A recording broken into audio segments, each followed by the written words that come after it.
against Muhammad, summoning Quraysh, Ghatfan, Banu Murrah, Banu Fazara, Ashja, Sulah, and Asad, each of whom had a blood feud with the Muslims. They gathered, 10,000 strong, and marched on Medina in the Battle of the Confederates.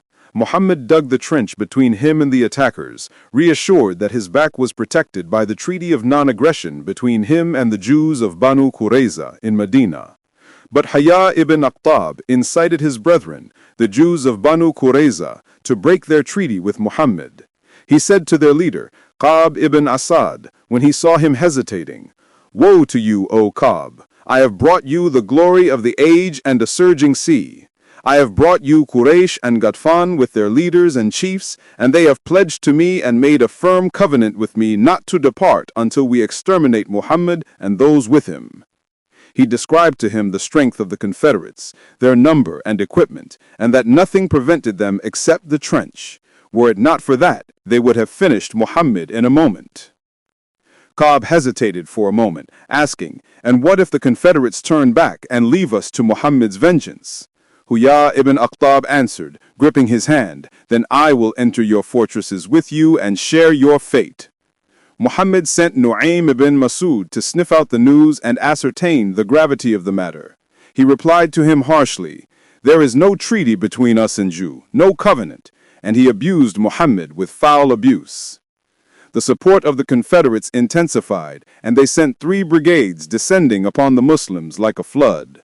The brigade of Ibn al-Awar al-Sulami from above the valley, the brigade of Uyayna ibn Hisn from the flank, and the masses of Abu Sufyan from before the trench.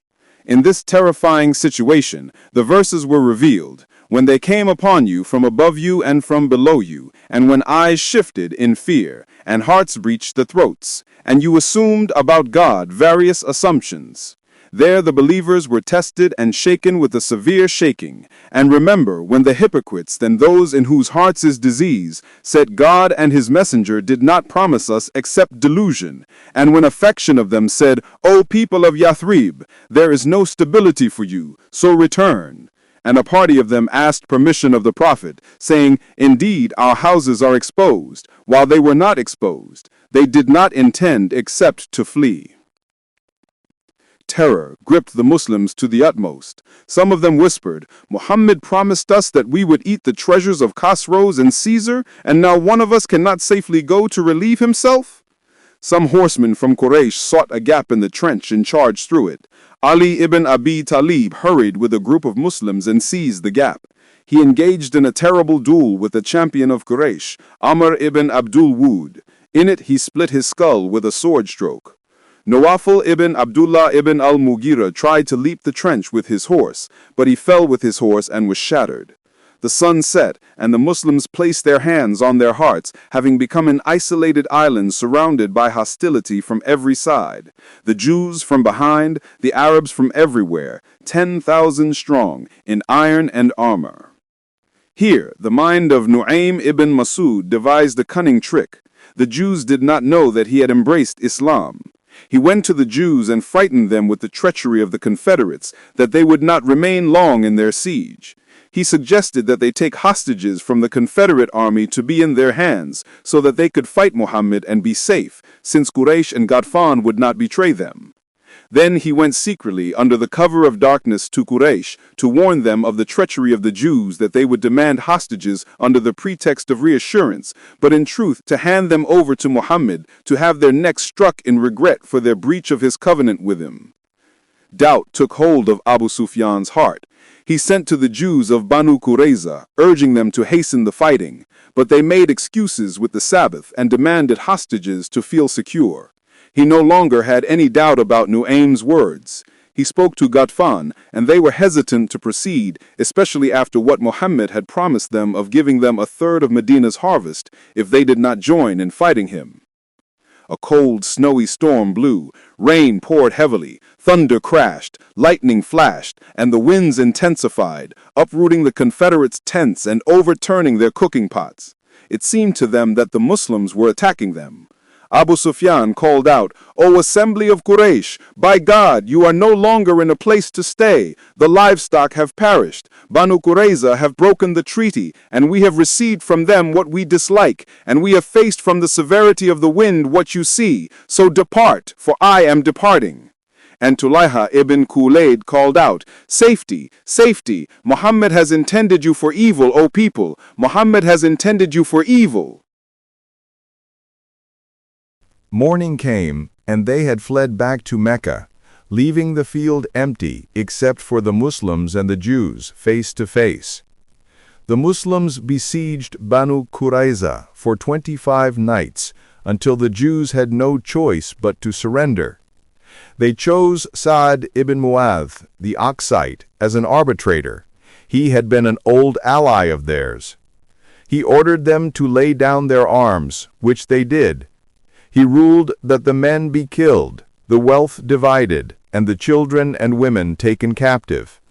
The Muslims dug trenches and brought the Jews in groups, striking their necks and burying them. The first to have his neck struck on the leather mat was the head of Huyay ibn Akhtab. No Jewish stronghold remained around Medina except Khyber, with its impregnable fortresses, the most powerful Jewish group in might, the wealthiest in wealth, the most numerous in weapons, and the source of continuous threat to the call from the north.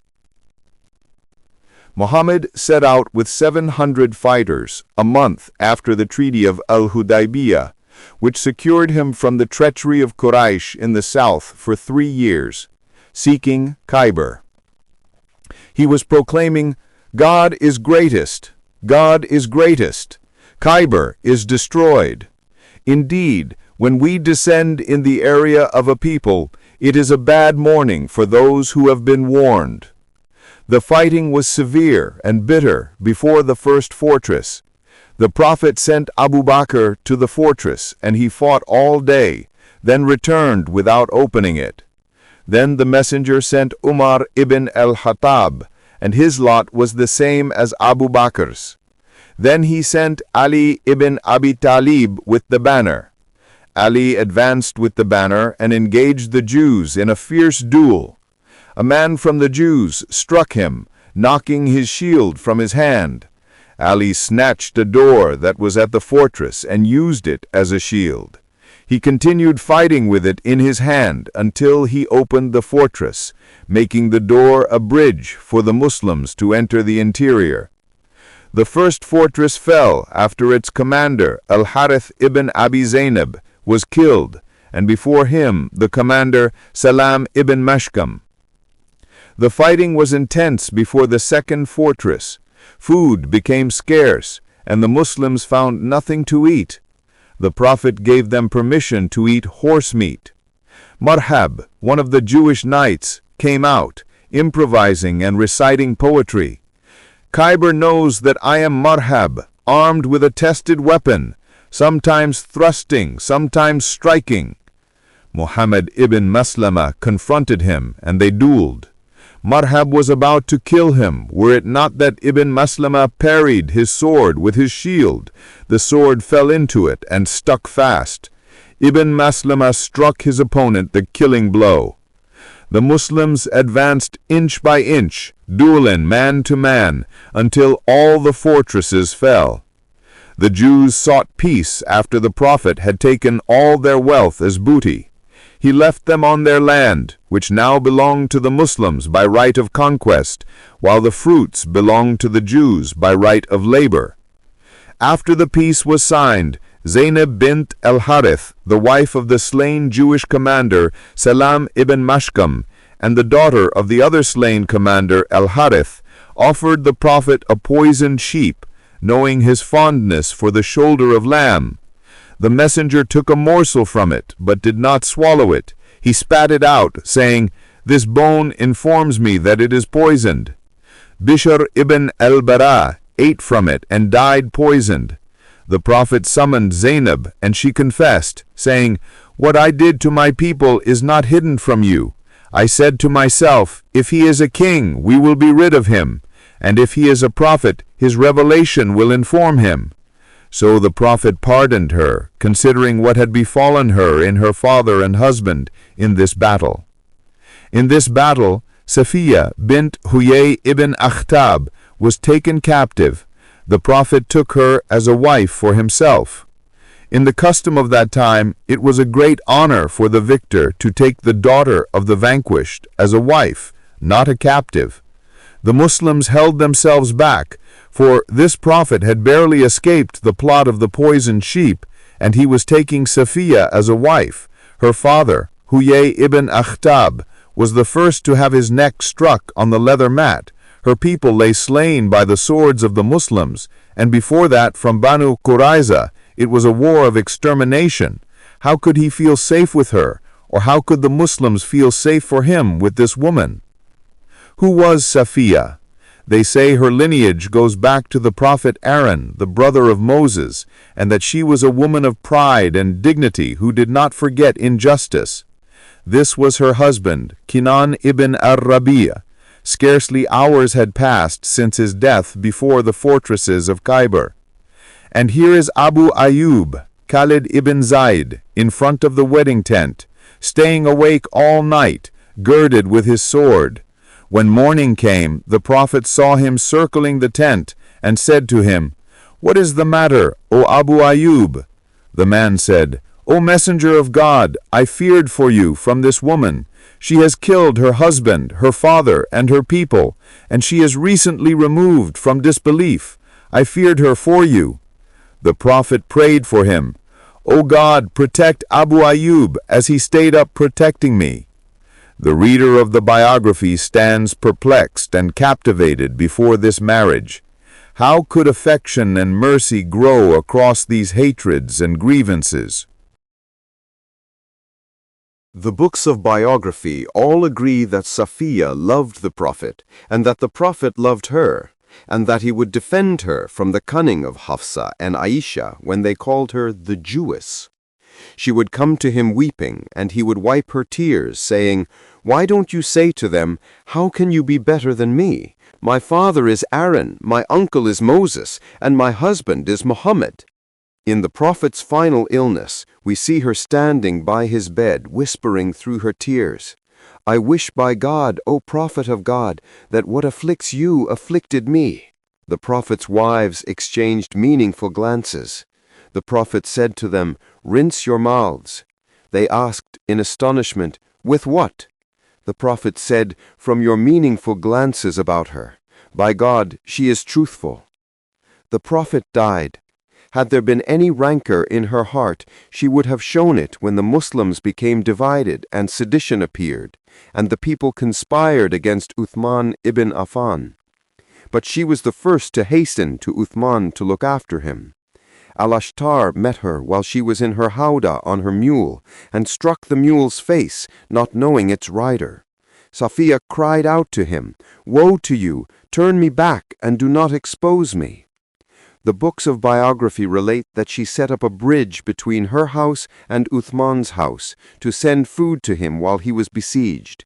She did not only love the Prophet, she loved the religion and sacrificed for it until the last breath of her life. Here the contemplative reader stands, breathless, asking, how? How could her love cross that ocean of blood and overcome her Judaism, her tribalism, her attachment to her people, her father and her family, who fell by the sword of Islam? Here one finds no answer except Muhammad, his captivating, radiant spirit, his noble, good heart, that overwhelming power, and that divine support with which God supplied him, with which he conquered the hearts of his enemies, purifying them from evil and rancor, and bringing out the best in them. Here, prophethood explains the greatness, for we are before a non-human ability. The story of Safiya refutes the accusation leveled against the Prophet that his relationships with his wives were based on lust, and that his marriage to 9 wives was out of lust. Lust never purifies souls, rather it increases their darkness. We are before affection, chivalry, tenderness, and compassion. Muhammad's marriage to his wives was nothing but a bestowal of affection and an undertaking of burdens. He would take one, along with her children. All of them had been previously married, except for Aisha. What a burden! What responsibilities! One of us suffers from the annoyance of one wife and her children. His chest tightens and he loses his composure. So what about this heart that accommodates 9 wives with their children, their jealousy, their cunning, their annoyances, and their contradictory demands? Where is the lust here? It is a trial and a test for this heart, and a test of its generous, inexhaustible giving, and of forbearance, patience, gentleness, and cheerfulness in that noble soul that knew no path to anger. Let us stand before this pure Mohammedan soul in another tremendous moment when the Quran was revealed, confirming the hypocrisy of Abdullah ibn Ubay ibn Salul and his sowing discord between the Aus and Khadraj, and his sedition between the emigrants and the Ansar. Ibn Salul said, "We have become too many of these emigrants in our land. By God, I do not see us and them except as the saying goes, fatten your dog and he will eat you. By God, if we return to Medina, the mightier will surely expel the meaner." Then he said to those of his people present, "This is what you have done to yourselves. You allowed them into your land and shared your wealth with them. By God, if you had withheld from them, they would have gone to other than your abodes." It was a sedition that could have demolished the entire Islamic structure. The Quran was revealed, confirming this sedition, so everyone knew that Muhammad's only source was his Lord. They expected him to order the killing of Ibn Salul. His son, Abdullah, hastened to the Prophet, saying, "O Messenger of God, if you are going to do that, and by my father, then order me to do it, and I will bring you his head. By God, the Khazraj know that there was no man among them more dutiful to his father than I, but I fear that you will order someone else to kill him, and then my soul would not let me leave the killer of my father walking among the people, so I would kill him, thus killing a believer for a disbeliever."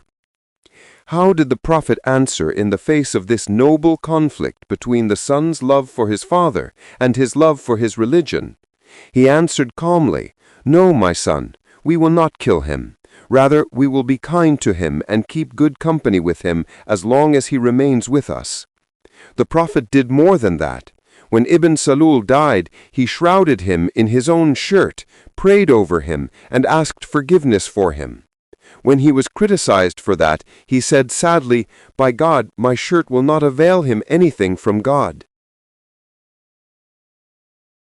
By God, if I knew that my asking forgiveness for him more than 70 times would save him, I would have asked forgiveness for him.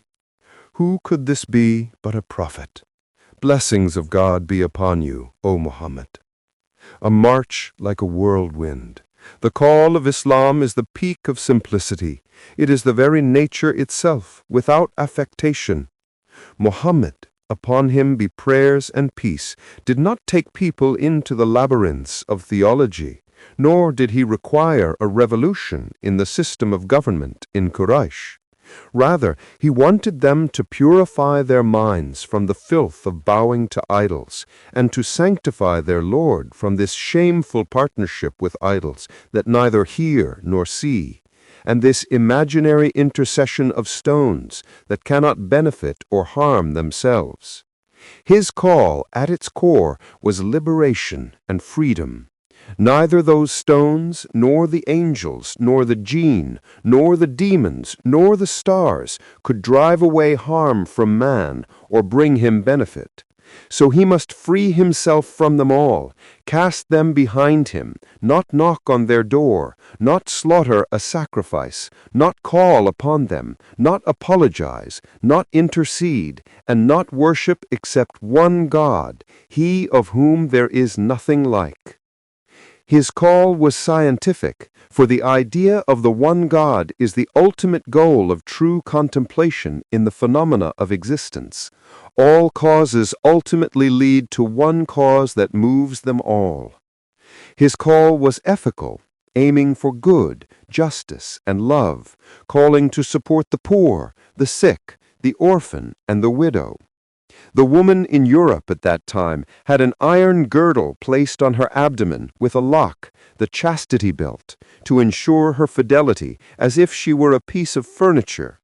In the pre-Islamic era, she was buried alive in the earth as an infant and sold as chattel when grown. In India, she was burned on her dead husband's funeral pyre. Islam gave her rights and duties, respected her as a child, a mother, a wife, a beloved, and a partner. Muhammad, upon him be prayers and peace, did not invalidate the religions that preceded him, of Abraham, Moses, and Jesus. Rather, he supported them, confirmed them, and blessed them. Muhammad called to the good of all, but he clashed with immense resistance from everyone. When the verse of the call was revealed, "And warn, O Muhammad, your closest kindred," Muhammad ascended Al-Safa and called out, "O people of Quraysh!" Quraysh said, "Muhammad is on the mountain, calling out." They gathered around him, asking. He said, "Tell me, if I informed you that cavalry was at the foot of this mountain, would you believe me?" They said, "Yes, for you are not accused among us, and we have never found you lying." He said, "Then I am a warner to you of a severe punishment before me. O Banu Abd al-Muttalib, O Banu Abd Manaf, O Banu Zuhra, O Banu Taym, O Banu Makhsum, O Banu Asad, God has commanded me to warn my closest kindred. I possess no benefit for you in this world, nor any share in the hereafter, except that you say, 'There is no deity but God.'" Abu Lahab stood up. He was a fat man, quick to emotion, and shouted, "Perish you for the rest of this day! Have you gathered us for this?" They demanded from him a miracle, that he gush a spring from the earth for them, make gardens and rivers for them, turn Al-Safa and Al-Marwa to gold, revive the dead, or cause the sky to fall upon them in fragments, or bring down God and his angels before them. The Quran was revealed. Say, "Exalted is my Lord. Was I ever but a human messenger?" Say, "I do not tell you that I have the depositories of God, nor do I know the unseen, nor do I tell you that I am an angel. I only follow what is revealed to me." Say, "Is the blind equivalent to the seeing? Then will you not give thought?" So they accused him of sorcery, madness, and soothsaying. They incited their poets to lampoon him and contend with him. They pushed the fools to stone his house. What his followers met of persecution was multiples of what he met. They conspired against him, so his uncle Abu Talib announced his protection. Abu Talib called upon Banu Hashim and Banu al-Muttalib to protect Muhammad from Quraysh. They all responded to him except Abu Lahab, who persisted in his enmity and joined the ranks of the opponents. A story of steadfastness, perseverance, and passive resistance began in the face of torture and persecution. Here is Abu Talib, preventing and protecting Muhammad, facing a flood of discontent. Quraysh gathers and goes to the elder, threatening and warning. "O Abu Talib, you have status, honor, and rank among us. We have asked you to stop your nephew, but you have not desisted from us. By God, we will not tolerate this from him, reviling our fathers, ridiculing our intellects, and disparaging our gods, until you restrain him, or we fight him and you, until one of the two parties is destroyed." Abu Talib weakens and says to Muhammad, "Spare me and yourself, and do not burden me with a matter I cannot bear." Muhammad answers with amazing steadfastness, "O my uncle, by God, if they were to put the sun in my right hand and the moon in my left hand, to leave this matter, I would not leave it until God makes it prevail, or I perish thereby." The uncle is affected by this unique steadfastness and turns to his nephew, reassured, "Go, O my nephew, and say what you like. By God, I will never surrender you to anything you dislike, ever." Scarcely had days passed when a group of Quraysh returned to Muhammad with another method to dissuade him from his call. This time they delegated Utbah ibn Rabi'a to offer Muhammad a tempting offer.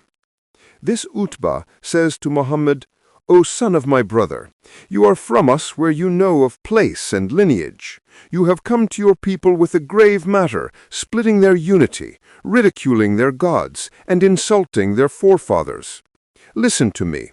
I will offer you matters. Perhaps you will accept some of them. If you want wealth with this matter, we will gather for you from our wealth until you are the richest of us. If you want honor, we will make you our chief, so no matter is decided without you. If you want kingship, we will make you king over us. If this that comes to you is a jinn that you see and cannot repel from yourself, we will seek medicine for you and spend our wealth on it until you are cured." No sooner had he finished his speech than Muhammad was content to recite Surah As-Sajdah. "They are but butting against the rock, and their heads will bleed, but the rock will not move from its place." Some Muslims emigrated, those upon whom the persecution had become too severe, to Abyssinia. Muhammad remained steadfast with the small few facing the flood. Quraysh consulted and decided on a new policy to strike Muhammad and his companions, the policy of starvation, boycott, and siege. They wrote a document of boycott and hung it in the Kaaba, that there be no buying or selling, no marriage, and no dealings with Banu Hashim and Banu al-Muttalib, and everyone who follows Muhammad or protects him. Muhammad and his family and companions were confined in a valley of the mountain passes on the outskirts of Mecca, suffering siege, deprivation, and hunger. Food reached them only by smuggling.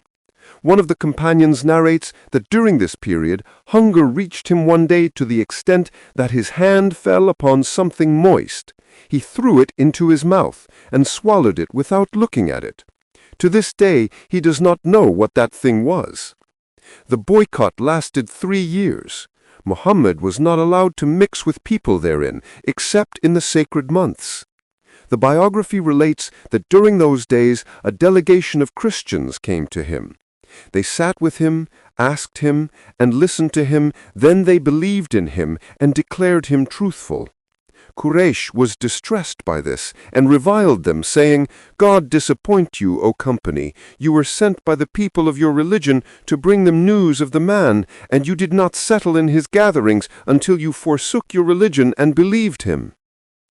One may ask about the secret of this obstinacy, strife, stubbornness, and enmity from Quraysh toward Muhammad, when he only called them to good and did not contest anyone's leadership. Rather, he would say, "The best of you in the pre-Islamic period are the best of you in Islam if they understand." And when he entered Mecca as a conqueror years later, he did not remove Abu Sufyan from his place of honor among his people. Rather, he confirmed him in his place and made whoever sought refuge in Abu Sufyan's house like one who sought refuge in the sacred sanctuary. Why, then, all this hostility and obstinacy? It was mere pride, simply pride. Abu Jahl narrates about himself, "We and Banu Abd Manaf competed for honor. They fed, so we fed. They carried, so we carried. They gave, so we gave. Until we were knee to knee, and we were like racehorses. Then they said, 'From among us is a prophet, to whom revelation comes from the sky. When will we attain the like of this? By God, we will never believe in him ever, nor declare him truthful.'"